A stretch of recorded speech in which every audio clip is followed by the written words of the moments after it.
السلام علیکم ورحمۃ اللہ وبرکاتہ۔ ناظرین، آج ہم تاریخی شہر اورنگ آباد کی معروف علمی، ادبی، سماجی و تعلیمی شخصیت محترمہ ذکیہ سبزواری میڈم، معزز صدر معلمہ، Barani national Urdu high school Aurangabad سے گفتگو کرنے جا رہے ہیں۔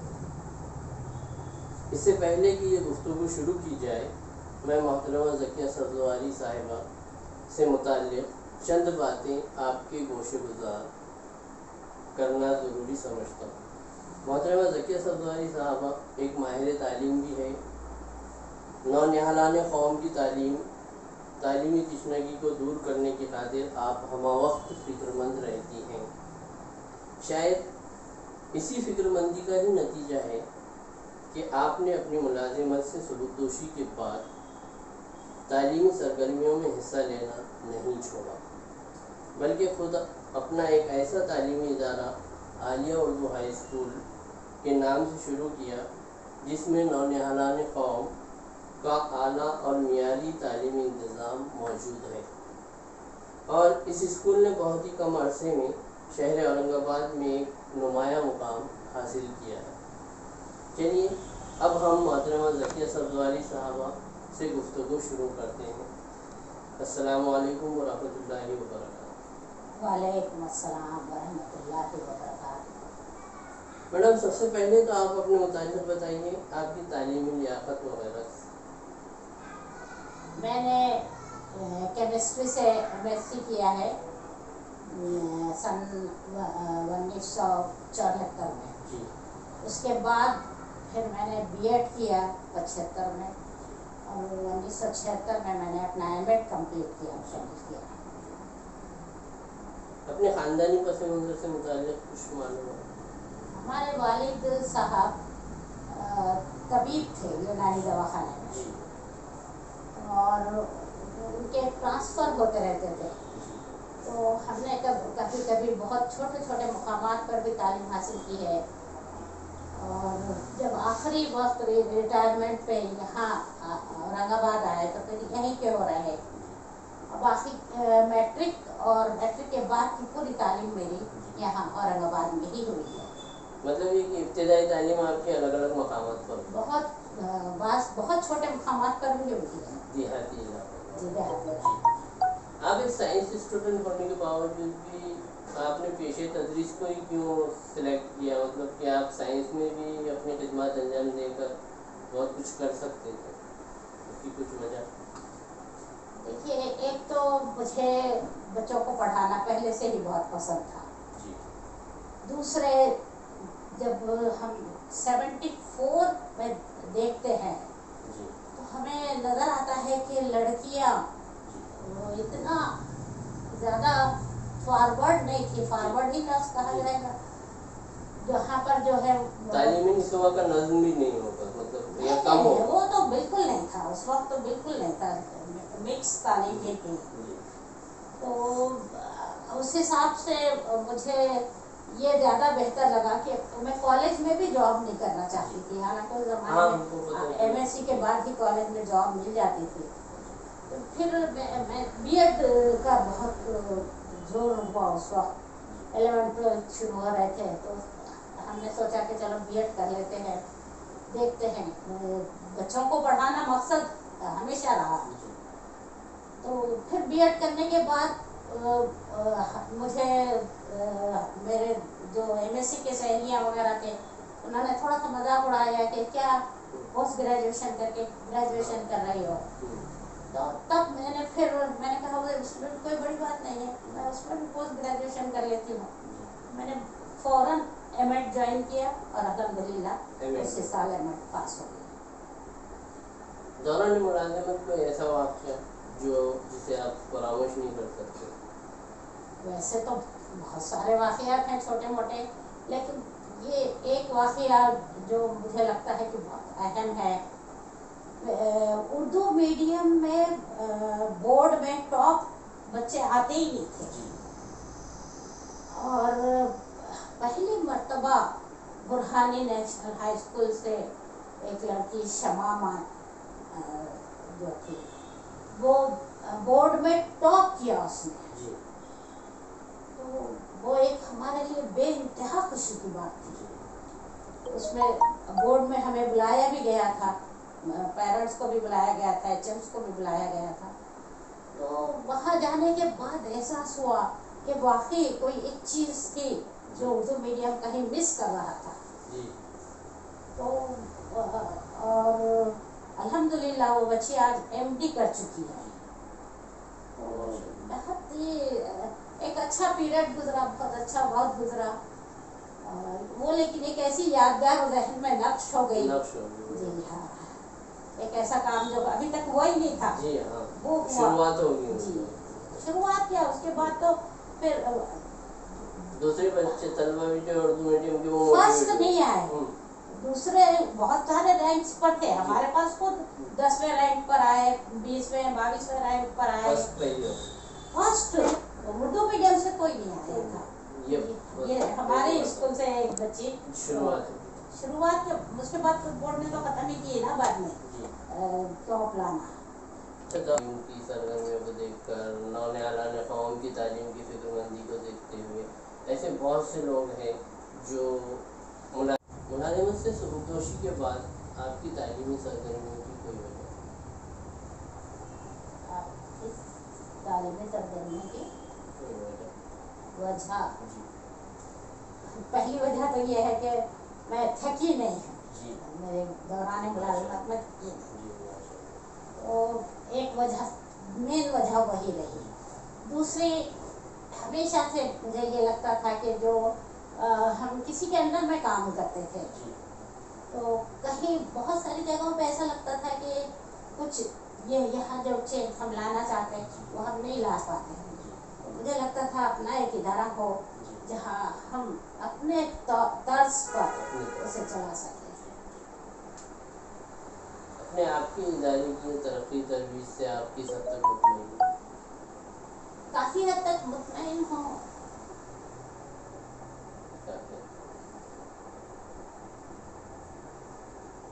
आपके ख्याल में आपके इस मदरसे के लिए की तरक्की के लिए और कौन से इक़दाम ज़रूरी हैं?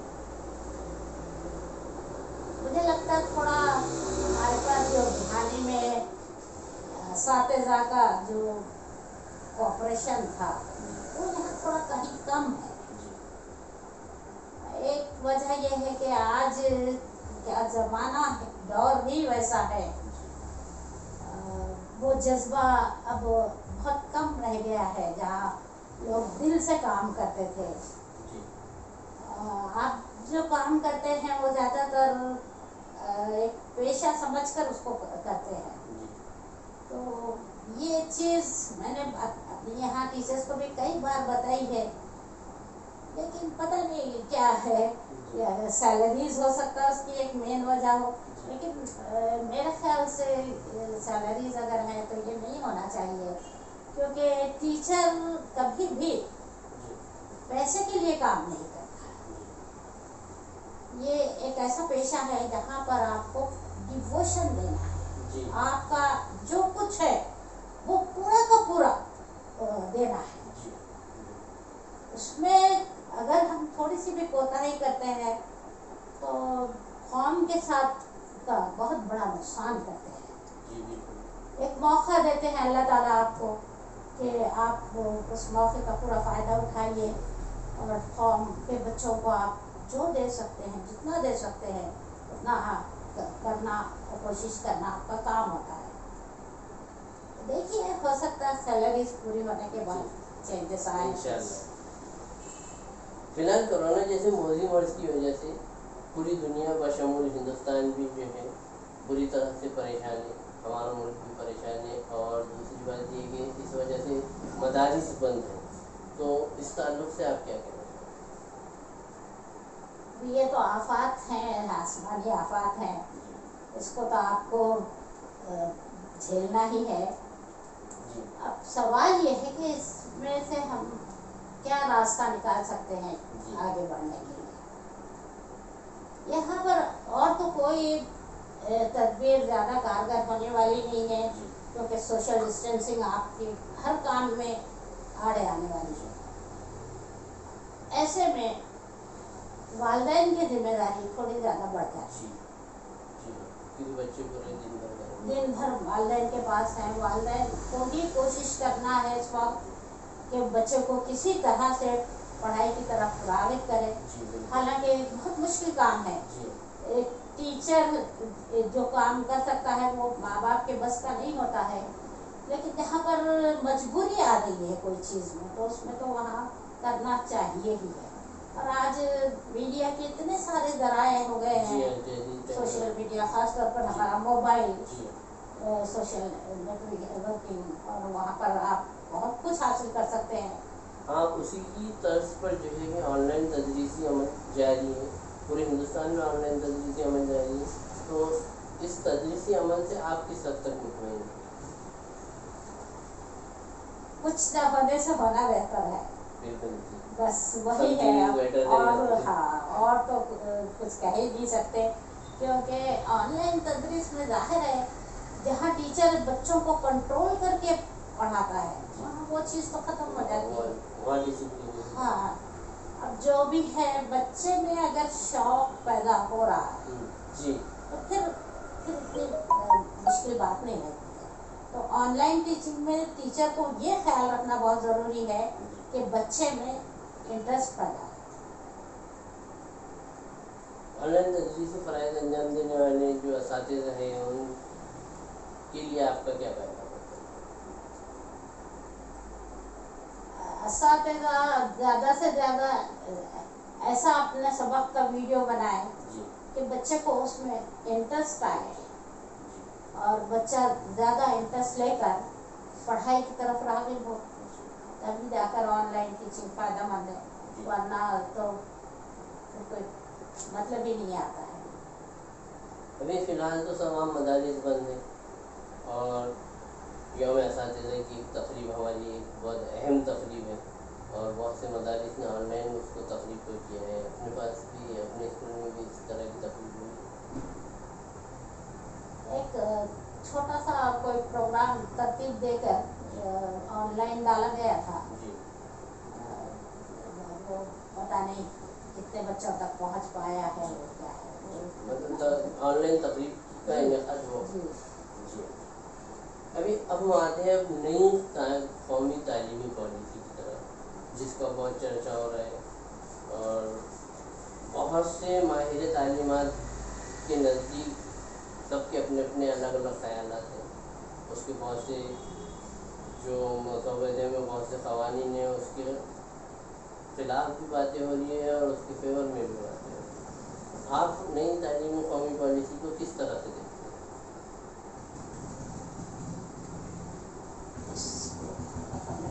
हिंदुस्तान में ये तीसरी तालीमी पॉलिसी है।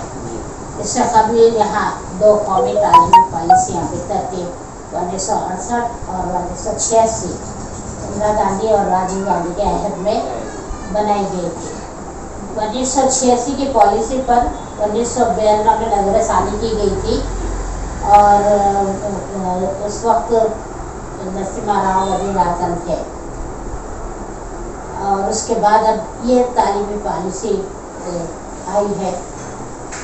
यहाँ एक बात बहुत अहम है कि इसके लिए जो राय मांगी गई थी वो तकरीबन 2 लाख के करीब आई थी, लेकिन उन्हें इस्तेमाल नहीं किया गया, नज़रअंदाज। हाँ जी। अब तालीमी पॉलिसी के बारे में देखें तो जो अहम नुकात है उसमें स्कूली तालीम 4 ज़मरों में तकसीम की गई है। 4 ज़मरों में मुश्तमिल। 3 साल की उम्र से प्री प्राइमरी को 3 सालों में तकसीम किया जाएगा। 1 साल प्री प्राइमरी +2। दूसरे हिस्से के तौर पर तीसरी, चौथी और 5वीं जमात के 3 सालों पर मुश्तमिल होगा। तीसरे हिस्से के तौर पर 6वीं, 7वीं और 8वीं जमातों को भी 3 सालों पर मुश्तमिल रखा गया है। चौथा हिस्सा 10 जमा 2 पर मुश्तमिल है। ताहम इस पॉलिसी में 9 से 12वीं क्लास के तलबा स्कूली तलबा कहलाएंगे, यानी 12वीं तक जो है आपका, हाँ जी। इसमें यहाँ जो है 36 जमात से सैल लिसानी फार्मूला اختیار کیا جائے گا.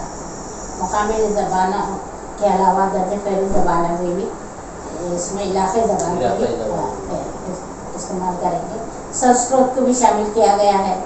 انگریزی زبان پر توجہ کم کی گئی ہے.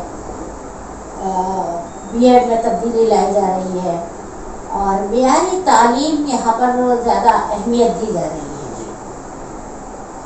تحقیقی کام پر بھی اہمیت دی جانے والی ہے. اب یہ سب چیزیں بہت اہم ہیں لیکن اس پر جو عمل آوری ہے ہاں وہ اہمیت رکھتی ہے. دیکھیے جب یہ آتی ہے تعلیمی پالیسی اور اس پر عمل درآمد شروع ہوتا ہے تو کس طرح سے اس میں اس کا نتیجہ نکلتا ہے وہ تو آنے والا وقت ہی بتا سکے گا. جی بالکل. ہم آپ کی بہت ممنون و مشکور ہیں کہ آپ نے اپنی مصروفیات سے وقت نکال کر ہمارے ساتھ گفتگو کی اور یہ گفتگو یقیناً تعلیمی حلقوں میں بہت پسند کی جائے گی. اس لیے ہم آپ کا شکریہ ادا کرتے ہیں. جزاک اللہ خیرا کثیرا فی الدنیا والآخرہ. اللہ